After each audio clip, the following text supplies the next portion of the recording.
William, a gente já fez essa conta aqui, né? Vamos fazer a conta de novo? Olha, primeira coisa, não está previsto em nenhum lugar no Supremo e nem para juízes de primeira instância, de TJ, o afastamento pelos motivos pedidos pela defesa do Bolsonaro. Isso é importante deixar claro. Isso não é a invenção que criaram agora para o Bolsonaro. Tá? Isso não está previsto de fato. A previsão para afastamento de juízes pela questão de manter a sua imparcialidade, ela é bem clara e não se encaixa nesses argumentos que foram pedidos pela defesa do Bolsonaro.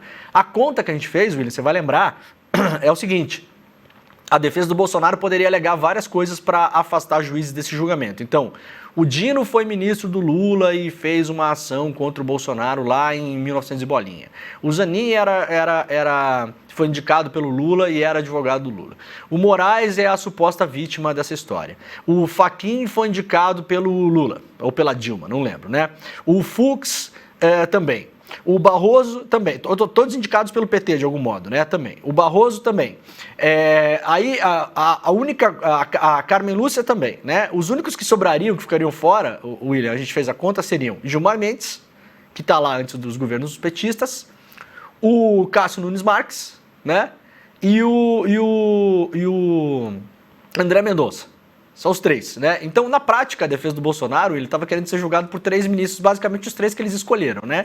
O Gilmar possivelmente ia ser voto vencido, ia ser uma turma de 3, e aí o Cássio e o André Mendonça iam livrar o Bolsonaro dessa história. É um jeito estranho de você querer escolher juiz, né? Você vai lá, você cria regras da sua cabeça, por isso que eu falei no começo aqui, tem advogados que falam, não, isso é do jogo. Claro que é do jogo você arguir, levantar uma ideia de suspeição de algum juiz. É obviamente que é do jogo. Agora, você tem regras nos tribunais, né? Essas regras absolutamente não se aplicavam nesse caso. Nesses casos, todos já é uma decisão do Supremo, são definidos para ser julgados em turmas. Essa turma caiu pela lógica do tribunal, pela lógica do julgamento. O Alexandre de Moraes, como nós já explicamos várias vezes aqui, ele não figura como vítima dessa história toda, ele não será sequer arrolado, ele não está no processo. O Alexandre de Moraes não é parte do processo, né? Quando tentaram fazer aquele golpe do punhal verde e amarelo, que seria a parte violenta dentro do golpe para assassinar o ministro e eventualmente o presidente Lula e o Alckmin, aquilo era um ataque contra a instituição STF.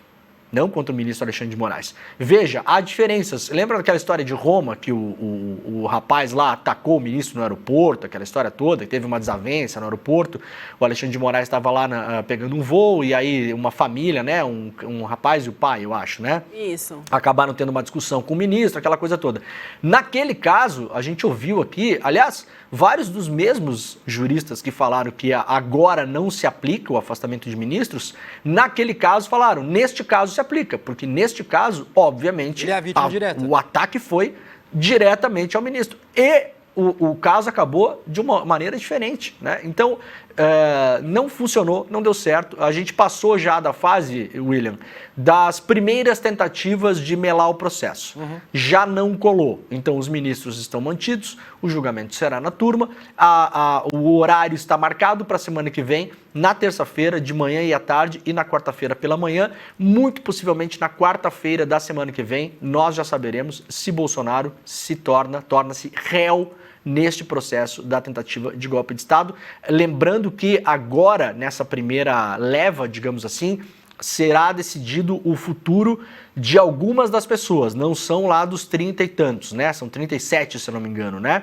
Não são todos agora que viram ou não réus. Agora tem um primeiro bloco, o Braga Neto, o Bolsonaro e mais 4 pessoas, se eu não me engano. Já está marcado para a semana que vem, no final da semana que vem, um segundo bloco. Então agora a gente vai ver em pessoas se tornando réis no Supremo ou não, em blocos. O primeiro bloco, o primeiro bonde, quem puxa a fila é o bloco do Bolsonaro e depois a gente vai ver os demais. Isso.